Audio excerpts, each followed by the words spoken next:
Forget glass towers and human skyscrapers. In forests, deserts, and wetlands, birds build homes that defy imagination. Hanging palaces of grass, floating fortresses, underground hideouts carved in earth.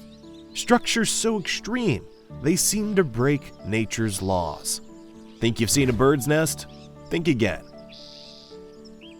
Suspended precariously in the wind-swept canopy of South and Southeast Asia's forests, the male bio weaver embodies the spirit of a possessed sculptor. With nothing but his beak and relentless focus, he transforms ordinary pliable grass strands into an intricate hanging masterpiece. Each blade is meticulously knotted, twisted, and looped with astonishing dexterity, gradually forming an elegant, elongated teardrop that sways from the thinnest of branches. Perfection is non-negotiable. Every knot must withstand gales. Every loop must hold under rain. The pressure is immense, amplified by the female's exacting standards. She conducts a rigorous inspection, scrutinizing every angle and seam. The male, undeterred by this harsh critique, tears down weeks of labor without hesitation. He rebuilds, again and sometimes again. Deep within New Guinea's primordial rainforest, the male Vongelkop bowerbird acts as a visionary installation artist and performer. His creation is a bower, a dedicated stage for seduction, painstakingly assembled over weeks or months. He scours the forest floor and edges of human habitation, collecting specific twigs, pigmented berries, vivid flowers, and discarded treasures like bottle caps or cobalt plastic shards. Each item is carefully sorted by color and size, creating walls of dazzling opulence. The finished structure resembles an avant-garde open-air pavilion, its walls a gallery for his found object collection. When a potential mate arrives, the performance begins. He erupts into a frenetic choreographed display of hops, shimmies, and complex vocalizations, beside his artwork. But the female is no passive audience. She's a harsh critic. She assesses the bower's symmetry, the vibrancy of decorations, and the energy of his dance. Failure means rejection, forcing the male into a redesign, seeking new colors, rearranging elements, or altering the structure itself.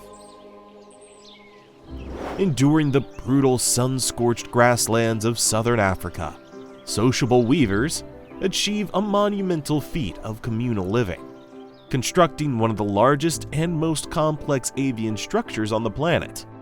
This colossal nest resembles a gargantuan haystack, draped over a sturdy tree trunk or utility pole. It's an avian metropolis, housing a community often exceeding 100 breeding pairs, each occupying private tubular chambers within the tangled edifice. Thickly woven upper chambers act like thatched roofs, trapping warmth during cold desert nights. The lower sections maximize airflow, with intricate tunnels funneling breezes to create cool refuges from the daytime inferno. Generation of birds maintain, repair, and expand the structure, layers upon layers, creating nests that dominate the landscape for decades.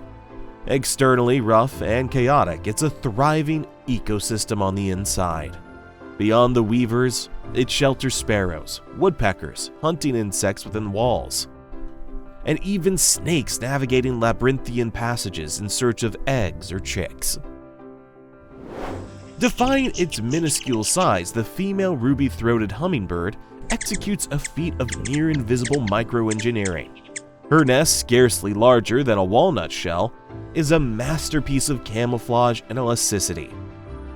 She selects soft plant down, delicate flakes of lichen, and feather-light mosses as primary materials. The genius lies in her use of spider silk, nature's resilient adhesive. She weaves this silk throughout, binding materials into strong yet flexible cup. As her two rapidly growing chicks develop, the nest stretches to accommodate them, preventing failure. The outer moss and lichen layers is matched to surrounding bark or branch, rendering the nest virtually invisible. Even from an arm's length away, this tiny cradle disappears into the forest canopy's dappled light, a magical sanctuary for one of nature's most fragile jewels. In Southeast Asia's humid jungles, the great hornbill enacts a nesting strategy of extraordinary commitment and sacrifice. The female selects a spacious natural cavity high in a tree trunk. Then, in a remarkable act of cooperation, the pair seals her inside. Using mud, droppings, and sticky fruit pulp, they build a formidable wall across the cavity entrance, leaving only a narrow slit wide enough for the male to pass food through. Once sealed, the female enters profound isolation, lasting months. Confined in darkness, she undergoes a complete molt and incubates her eggs. She relies entirely on the male's unwavering dedication. He hunts tirelessly, delivering fruit, insects, and small animals through the narrow aperture to sustain his entombed mate, and later their chicks. This darkness and vulnerability is a calculated risk, offering near total protection. Only when chicks are feathered does the female break open the seal, emerging with offspring, a testament to a partnership enduring one of avian nature's most extreme trials. On harsh, mineral-rich salt flats and hyper-alkaline lakes, flamingos construct a city of mud. Each mated pair becomes an earth mover, using uniquely shaped bills to scoop wet, clay-rich mud. They pile and shape it into a conical mound, resembling a miniature volcano rising 30 to 50 centimeters above shallow water or crusty shore. This conical design elevates the precious eggs safely above flood risk and the scorching heat radiating from ground or water. The sun-baked mud forms a surprisingly strong pedestal. During peak breeding, thousands of these mud castles cluster densely, creating an otherworldly pink-tinged metropolis, shimmering under the relentless sun. These nests do more than hold eggs. They create a stable platform where newly hatched chicks, clad in white or gray down, safely rest and acclimate to their challenging saline world. Commanding the skies and tallest trees across North America, the bald eagle constructs nests of imperial proportions. These are not mere nests. They are colossal platform fortresses, built to last generations. Using massive branches, sometimes as thick as a human arm, they weave a foundation several meters wide. This base is lined with softer materials, dried grasses, fragrant mosses, corn husks, and a thick layer of insulating feathers. The scale is staggering. Nests regularly reach 2.5 to 3 meters, 8 to 10 feet in diameter, and over 2 meters deep. They can weigh over a ton, essentially a small pickup truck suspended in a tree. The eagles exhibit remarkable fidelity, returning year after year to the same nest site. Each breeding season they add new layers, reinforcing and expanding their ancestral home. This relentless maintenance creates an imposing, enduring citadel, capable of withstanding hurricanes, blizzards, and time. It stands as a monumental symbol of power, endurance, and the fierce bonds of an eagle family.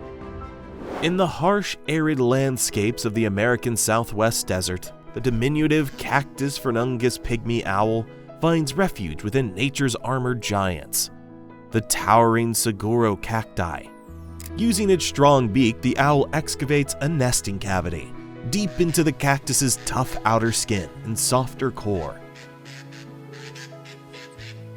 This cavity becomes a protected nursery. The nesting chamber is naturally insulated by cactus flesh, staying cooler than the scorching desert air by day and retaining warmth during chilly nights. The owl's real security comes from fortress walls, thousands of sharp spines surrounding the entrance, forming an almost impenetrable barrier against snakes, larger birds, and mammals like ringtails or foxes. Despite its small stature, 15 to 18 centimeters long, this owl fiercely defends its spiny stronghold, embodying the tenacity required to thrive in one of Earth's most demanding environments. So which of these incredible bird architects left you speechless, and which nest would you swear was built by a tiny wizard? Drop your wildest guesses and thoughts in the comments down below, and we'll see you in the next video.